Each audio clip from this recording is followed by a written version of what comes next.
My name is Natalie Dorrell, and this is my extreme makeover presentation for NU 713. This is my table of content. In this PowerPoint, I will discuss the time of miscommunication in my workplace and variables that led to this miscommunication. I will discuss the conversation themes and culture relation in my workplace and how organization as conversation can bring innovation in a workplace. I will discuss the patterns of meaning and relation along with the ways of talking, listening, and being mindful of conversation.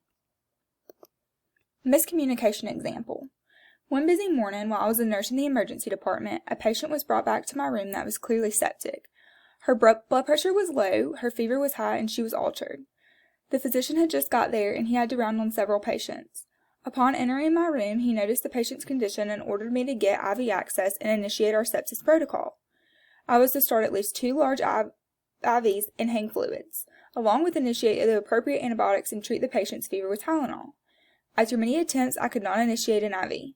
The doctor was in other patients' rooms. However, I saw him in the hallway between patients and voiced my concern of the patient needing a central line or other access. The doctor agreed and continued to assess his other patients. While he did that, I continued to get new patients, work them up, and chart. A few minutes later, he came back to the computer and asked why the antibiotics and fluids had not been started on the septic patient. When I told him that I, along with other nurses, were unsuccessful with getting a line, he started to yell at me. He stated the patient's very sick and she needs immediate access, you should have told me. At that moment, I knew it was best not to argue and to instead just take the wrath. We entered the patient's room and the physician started a central line, continuing to scold me in front of the patient's family. I tried to explain to the physician when we were leaving the room that I stopped him in the hallway earlier to let him know about the failure to gain access. However, he continued to talk over me and belittle me. Recognizing he was not listening, I continued on with the sepsis protocol and did not argue. What made this communication occur? Ways of listening. The physician was not attentively listening when I approached him in the hallway and was focused on his other patients. Making assumptions. The physician assumed that access was already obtained and the sepsis protocol was initiated. Misplaced priority. I, along with the physician, continued to assess and assist our other patients and did not put the most critical patient first. Frustration and overwhelmed workload. The physician was frustrated because he had just got to work and his pod was already filled with 8 patients, all needing attention. I was running between my 5 rooms with critical patients trying to fulfill the needs of all of the patients. Conversation themes and the cultures portrayed in the workplace. We have a high acuity of patients. We're a level 2 trauma unit and a comprehensive stroke center. Our patients have high demands and are very sick and oftentimes need more than 1 nurse on hand. Our nurse-to-patient ratios. With our high acuity of patients, our managers have tried to implement a 3-to-1 nurse-to-patient ratio. However, we cannot keep the minimum amount of staff needed to implement this protocol. Many patients are placed on the back burner because one nurse is stretched thin dealing with an acute patient. We have staff shortages. Due to a staff shortage and a lack of nursing retention, many of us are working 12-hour days with no break. We're also required to work ESI, which is our mandatory overtime, in order for the staff to be met for minimum requirement. The culture of our organization is exhausted staff, irritated staff, undervalued staff, and overworked and underpaid staff. The organization is conversation. Foundation of a complex relational perspective is found of the complexity of science. The complexity of principles of emergence and self-organization are the basis of understanding organizations as formed by patterns of meaning and patterns of relations. This consists of the patterns of relating and the patterns of meaning. The patterns of relating is interaction of people, which forms the culture of the workplace, which also has a lack of understanding. In my organization, there's a lack of understanding from leaders of our department. The managers think that since we're getting everything done with the amount of staff that we have, they should not have to attract more nurses to come in. They believe if we can make it work with what we have, why should we change it, regardless of who's suffering? It often becomes habitual and is a continuous cycle, and there's a lack of communication that leads to mistrust. The nurses have developed retention plans and discussed ways to get new nurses into the department, and the managers have incorporated ideals of their own but never from the staff. The managers have meetings and do not incorporate other staff, which make them feel unappreciated and unheard. In rational leading, the collaboration is where a leader used to be one that was separate from others. This perspective shows a leader as an individual who has internal knowledge about how to be a leader and apply leadership skills. With new language, it creates a potential for novelty and change. A change of language may generate new ways of leading in the workplace. Patterns of meaning.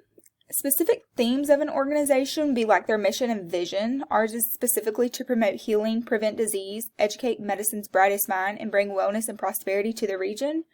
The organization is failing at promoting healing within the organization and is just focused on patient satisfaction scores. They're not worried about the wellness of their staff and are just trying to keep numbers up. Ways of talking, listening, and mindfulness. Talking is patterns that reinforce and stabilize culture. These conversations allow for opportunity and reinforce values and norms for change. Intentional language transforms the meaning and incorporates authenticity. You can have collaborative listening, which includes gestures of facial expressions and hand movements. This creates collaboration, understanding, and shared meaning of the workplace. Attentive listening is where you pay attention to the conversation and give your full attention without distraction. And purposeful listening, between the words, you also listen to the non-verbal gestures. Mindfulness is to be present moment to moment. You must be aware and awake in the present moment. You have to be aware of who you are with and what you're doing. This cultivates participation and contribution to the organization. Innovation is the emergence of dissipative structures of meaning, and that a certain level of misunderstanding is required for innovation to occur. Both and thinking is where both recognizes the need and value of multiple perspectives, and is the innovation part. Represents the yet-to-be-formed idea process or products that may emerge from ongoing conversations and introductions of sufficient novelty. Attributes build and maintain trusting relationships. Barriers such as shame and vulnerability makes the staff not want to step up and speak up for being ridiculed, laughed at, or belittled. Changing the story organization as a conversation.